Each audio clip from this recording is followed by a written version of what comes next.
Hey,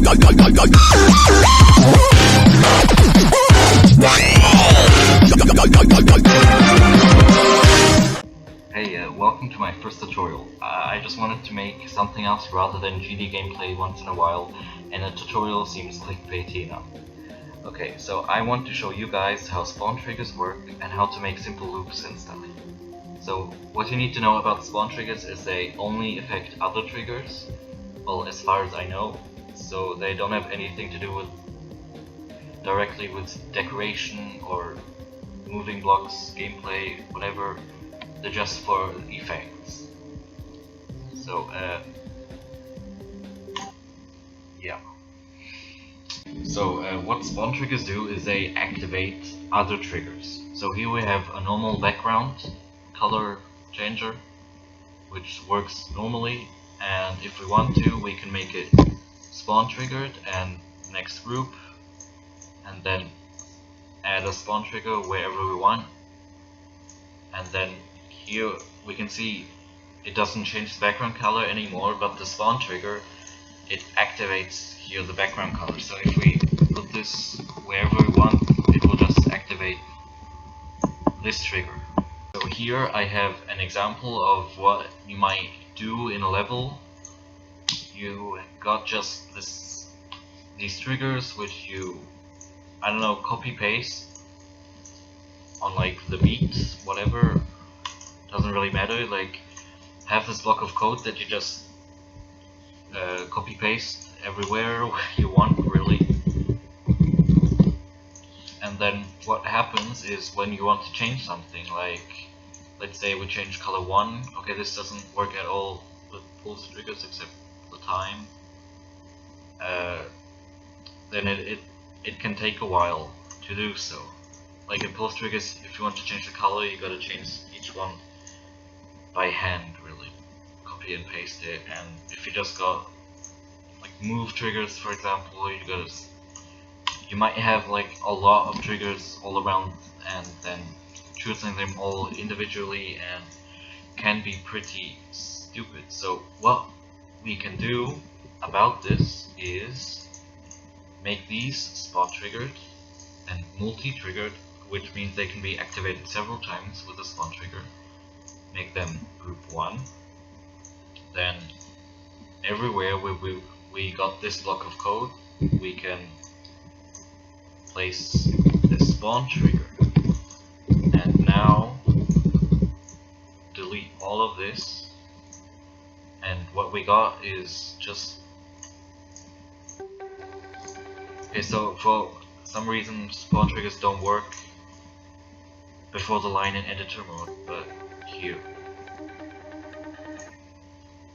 And now if we change one thing here, we make it like blue, for example, then it's every single one will activate these 3 pulse triggers. So now that you've seen how helpful spawn triggers are, let's take it to the next step. If you're even lazier and don't want to place all those spawn triggers, you can just use 3 in total and make a loop that will continue on forever with this exact same time interval, no matter how the speed changes. All you need is 2 spawn triggers to activate each other with a delay and 1 more to stop the loop. So the 2 triggers that form a loop, here you just got 1 that activates group 2 and 1 that activates group 1. And now the one that activates group 2 has to be group 1, and this one has to be group 2. So now what you got is this activates this, this activates this, and so on, just forever. And then, because you don't want it to be like every frame, every update, one of them has to have a time delay, 0.5, so it will activate this 0.5 later, 0.5 seconds later, activate this back to there, basically 0.5 seconds for 1 loop. Okay, both of these of course has to be spawn triggered and multi-triggered. And now if we play, nothing will happen because all of these other spawn triggers have to be activated. So we just need one spawn trigger to start the whole process. Activate, I guess, group 1, why not? And then it will do every 0.5 seconds activate this. So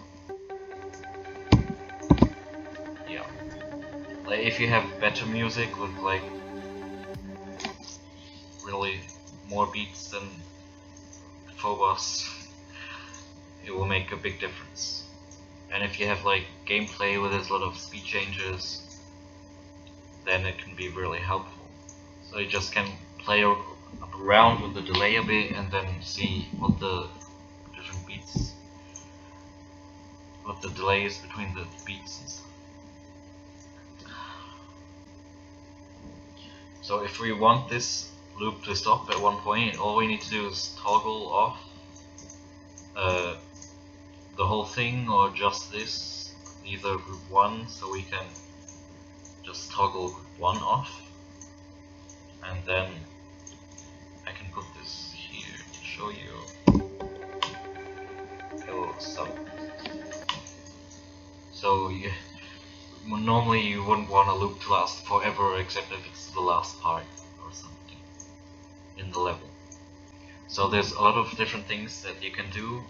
You can basically code stuff with spawn triggers and also toggle triggers, and I'd like to show you more, but I don't know if people even want to see more, and I'm just testing out really if I can make a tutorial at all, like cutting the video and if my voice is good at all.